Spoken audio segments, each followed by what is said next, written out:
bonjour à vous. Vous écoutez le podcast des Herbiers, saison 2024-2025, épisode 2, l'hiver. Avec la bibliothèque Robert Sabatier, nous sommes allés à la rencontre des enfants de l'école Joseph de Maistre. Pour l'hiver, nous avons choisi de proposer aux enfants une œuvre littéraire afin qu'ils décrivent un ouvrage en lien avec l'hiver. Le but étant de choisir une espèce et la décrire. Cela peut être une plante, un oiseau ou un insecte, identifier ses propriétés et découvrir son environnement et sa saison. À travers ce podcast, les enfants vont donc vous présenter l'œuvre qu'ils ont sélectionnée. Et bien évidemment, vous en apprendrez davantage sur l'espèce choisie. Après avoir lu le livre, on leur a présenté un questionnaire afin qu'ils puissent préciser leurs pensées sur l'œuvre. Ça n'a pas toujours été évident, mais c'était plutôt marrant. Le livre qu'on a choisi, c'est Chute, ça pousse. Pourquoi avez-vous choisi cette espèce? On aime bien cette espèce. L'espèce que vous avez choisie a-t-elle un prénom? Si oui, lequel? Là. Pomme. Nom de l'espèce de... On travaille sur la pomme de terre? Oui.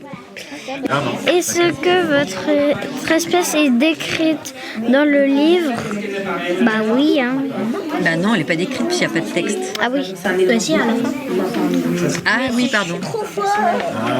Pardon. Je suis trop fort. La maman elle s'est trompée, c'est l'enfant il a gagné. Il n'y avait pas d'écriture donc on a pu imaginer l'histoire. Est-ce que le questionnaire t'a plu, que tu viens de remplir? Oui, parce que tu dois remplir des choses sur un livre que tu aimes bien. Et aussi à la fois tu peux dessiner qu'est-ce qui était dans le livre. Et dessiner, moi c'est ma passion. C'est que j'aimais bien l'ambiance horreur, angoissante, le suspense. D'accord. Je suis en train de dessiner un tournesol. Et pourquoi tu dessines un tournesol?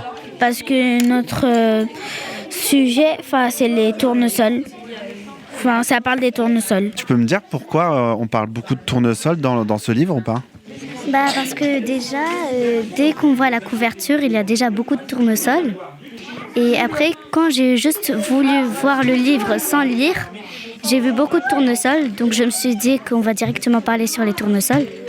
On est en train de dessiner le portrait de notre espèce. Bon, c'est un petit peu dur parce qu'en fait, puisque elle est sans fin, notre espèce, on essaie de faire un petit peu comme si elle était sans fin. Eh oui, car à travers ces livres, certaines espèces sont imaginaires. Bien, maintenant, il est temps de découvrir ces œuvres littéraires. Première œuvre. Comment le livre s'appelle? Il s'appelle Chute, ça pousse. Le nom de l'espèce dans ce livre? La pomme de terre. La particularité de ce livre, il n'y a pas d'écriture et il y a des insectes et un rat ou une souris et il y a une pomme de terre. C'est l'histoire d'une pomme de terre et d'un rat. Et la pomme de terre, elle pousse et il y a une souris qui se réveille et mange la pomme de terre. Et les insectes, quand la pomme de terre elle est pourrie, les insectes ils la déterrent et après la souris se rendort dans son trou. La pomme de terre est jaune et pousse au soleil et à la pluie. Quand elle devient grande, une tige pousse. Puis la pomme de terre fane. Puis la pomme de terre devient pourrie. Les insectes l'enlèvent puis recouvrent la terre. Alors, qui veut me dire s'il a bien ou elle a bien aimé le livre? J'ai bien aimé ce livre parce qu'il n'a pas d'écriture déjà et les images sont très belles.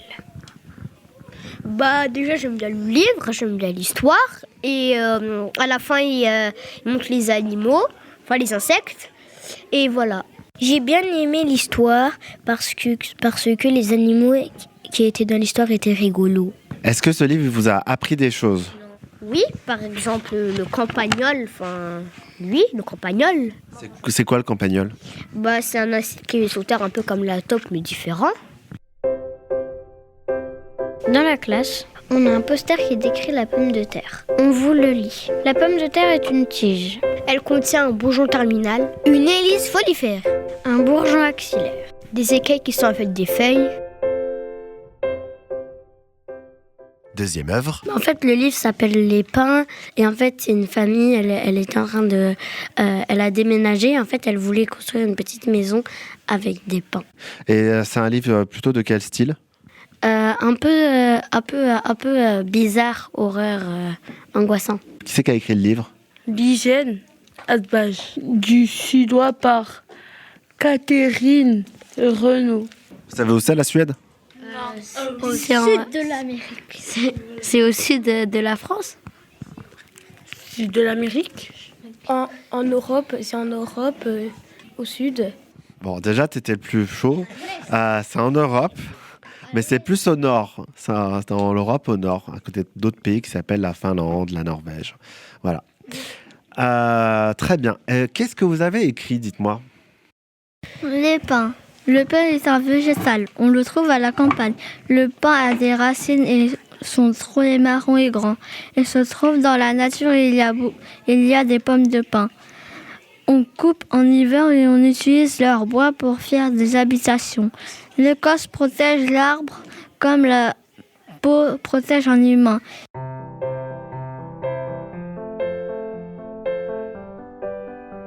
Moi, j'ai préféré dans le livre à la fin parce qu'ils se sont transformés en arbres. Parce que les pieds, en fait, quand ils se sont transformés en arbre, bah, les pieds c'était des racines. Et du coup, ça m'a fait penser à un personnage dans Avatar. Il peut communiquer avec la nature. Bah, moi, j'ai bien aimé parce que c'était un peu angoissant. Moi, j'ai aimé parce que c'est angoissant. Des gens qui deviennent des pins. Moi, j'ai aimé comment ils ont fabriqué la maison en bois, mais j'aimais pas quand ils ont coupé les arbres. En fait, quand Jules il avait dit qu'il coupait les arbres pour construire des maisons en bois, etc., ça me fait penser un peu à Minecraft. Troisième œuvre. Le livre que nous avons choisi s'appelle Loujin rêve des tournesols. Il a été écrit par Lina Altatloul et Mishra Neuperi. Il a été illustré par Rebecca Green. Dans ce livre, l'espèce que nous avons étudiée est le tournesol. Elle apparaît souvent mais n'est pas décrite. Elle est jaune, elle a une tige, des feuilles, des pétales. Au milieu, on trouve la capitule. C'est la partie foncée entourée de pétales qu'on appelle bractées. Dans le livre, le tournesol apparaît dans la nature ou dans un environnement agricole. On a choisi ce livre pour son sujet, pour sa couverture, parce qu'il a de belles illustrations et que le texte est intéressant.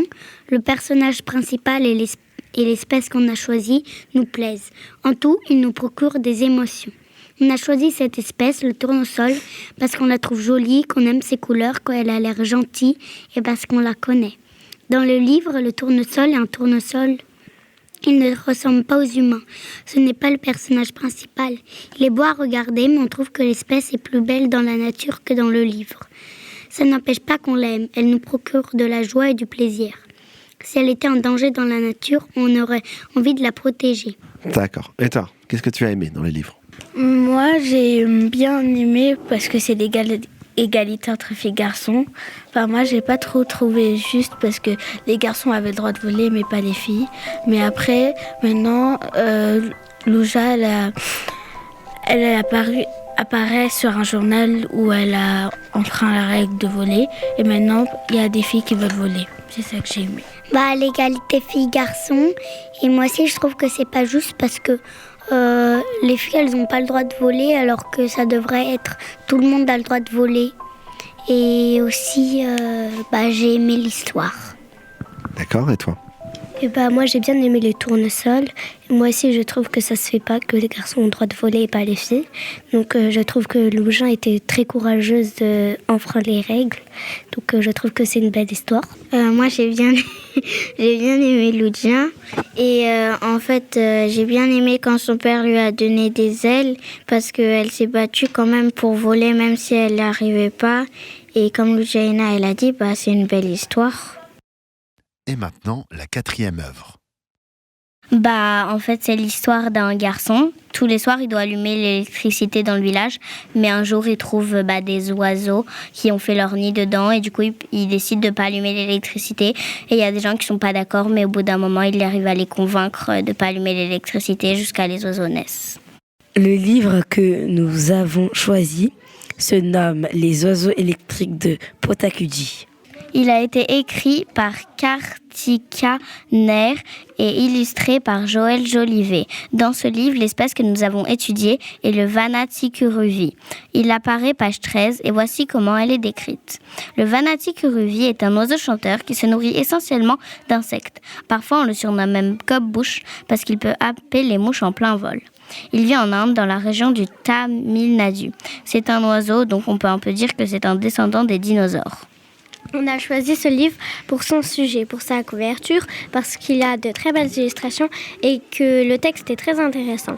Le personnage principal et l'espèce qu'on a choisie nous plaisent beaucoup. On a choisi cette espèce, le Vanaticuruvi, parce qu'on la trouve très jolie, parce qu'elle est originale et parce que c'est une espèce qu'on ne connaissait pas avant. Dans le livre, le Vanaticuruvi est l'un des personnages. Elle ne ressemble pas aux humains. Elle est belle à regarder, mais on ne sait pas si elle est plus belle dans le livre que dans la nature, car on ne l'a jamais vue avant. Elle nous donne envie de l'aimer. Elle nous procure de la joie, du plaisir et aussi de la tristesse. Si elle était en danger dans la nature, on aurait envie de la protéger. Toutes les trois, on se sent faire partie de la nature. Moi, j'ai beaucoup aimé le décor et les oiseaux qui étaient illustrés dans ce livre. J'ai bien aimé effectivement les illustrations. Le texte, c'était joli parce que c'est bien de protéger la nature juste pour des oiseaux. Enfin, ne pas déranger les oiseaux juste pour consommer quelque chose. Moi, j'ai aussi bien aimé les illustrations, le thème, l'histoire, et je trouve aussi bien que de protéger la nature et de pas juste de chasser les oiseaux de leur nid, et en plus des oiseaux qui vont naître juste pour avoir de la lumière alors qu'on peut vivre sans. L'histoire, elle est pas triste, mais l'oiseau, la situation qu'il vit et faire si le petit garçon il avait allumé l'électricité, ils vont plus vivre, et donc c'est triste, et voilà. Et je vous laisse découvrir la 5e et dernière œuvre. Notre livre s'appelle L'arbre sans fin de Claude Ponty. Ok, est-ce que tu peux me décrire un petit peu l'illustration de la première page du livre ? Ça représente un petit peu l'arbre sans fin. C'est un arbre qui est infini avec ses habitants, ses créatures qui vivent dedans. D'accord, merci. Jade, attends, c'est pas Jade, c'est comment ? Jana. Je savais bien qu'il y avait un J, t'as vu ? Jana, il y a un petit texte, tu sens de le lire ou pas ? Oui. Oui ? L'arbre sans fin. Au bout d'une branche, il y a toujours une autre branche. Des feuilles, beaucoup de feuilles. On raconte qu'il est tellement haut que son feuillage est très loin au-dessus du sol, devient bleu. On appelle ça le ciel. L'arbre sans fin est né de l'imagination des humains. Il peut avoir des émotions comme la tristesse. Dans ces cas-là, il pleure des grandes et jolies larmes lumineuses. Dans ces branchages, on peut trouver des petits fruits colorés qu'on doit chatouiller pour qu'ils éclatent de rire, ouvrent leur bouche et projettent des petites graines jaunes comestibles qu'on attrape avec une épuisette. Cela, ça s'appelle des glousses. Une créature s'appelant Ortique, qu'il est préférable d'éviter, habite les racines de l'arbre sans fin. C'est un monstre avec des dents pointues et des yeux méchants. Il dévore les enfants perdus, des petits êtres qui vivent dans de petites maisons cachées dans les branches. La plus vieille racine du vieil arbre s'appelle la mère vieille du monde. Il y a des couloirs dans chaque racine, des tunnels dans tous les sens, devant, derrière, en haut, en bas et au milieu. Dans les feuillages, les feuilles murmurent. Mon collègue Léo posa une question assez intéressante à ses enfants. Un livre avec une espèce imaginaire. Tous les autres, ils ont choisi des vraies espèces, quoi. Est-ce que c'est pour ça que vous l'avez choisi ou c'est pour une... Un peu pour ça. Parce que, on aime bien l'imagination. On aime bien tout ce qui est un peu féerique, magique. Est-ce que tu peux me dire, s'il te plaît, ce que tu as préféré dans le livre? En fait, je sais pas si j'ai vraiment des préférences parce que tout est super. Vraiment, je sais pas, j'adore en fait, j'adore tout. C'est vraiment une super histoire. Moi, c'est un peu comme Antea, mais j'ai quand même une petite préférence sur les glousses. C'est des petits fruits bleus qu'on les chatouille pour qu'ils éclatent de rire. Et de là sortent des sortes de petites graines jaunes. Lors du questionnaire que les enfants ont rempli tout au début de cet épisode, une question concernait leur lien avec la nature. Voici la réponse de certains de ces enfants. En fait, c'est si moi, par exemple, je suis vraiment pas du tout avec la nature, si je communique assez avec la nature, si je suis à peu près avec la nature, si je suis vraiment avec la nature, là, si je suis très avec la nature, si je suis vraiment, vraiment, vraiment avec la nature, c'est-à-dire vraiment la voir tous les jours, et si je suis la nature, quoi. Voilà. Et vous avez répondu quoi? On a répondu qu'on est à peu près vraiment la nature parce qu'on adore la nature, on fait des groupes de nature pour sauver, on recycle presque tout ce qu'on a autour de nous et voilà. Vous venez d'écouter le podcast des herbiers, saison 2024-2025, épisode 2. Ont participé à la mise en place de ce projet Léo Laroche de la bibliothèque Robert Sabatier, Audrey Tallard, enseignante à l'école Joseph de Maistre, Florence Carré-Caller, chargée de mission auprès du maire du 18e, ingénieur du son, musique et voix off, Alexandre Hounbeau, la mairie du 18e et la mairie de Paris, l'école Joseph de Maistre, la bibliothèque Robert Sabatier, l'association Actis et le centre Paris Anime Binet. On vous donne maintenant rendez-vous au prochain épisode. Merci de votre écoute et à bientôt. Au revoir. Goodbye. Adios. À bientôt.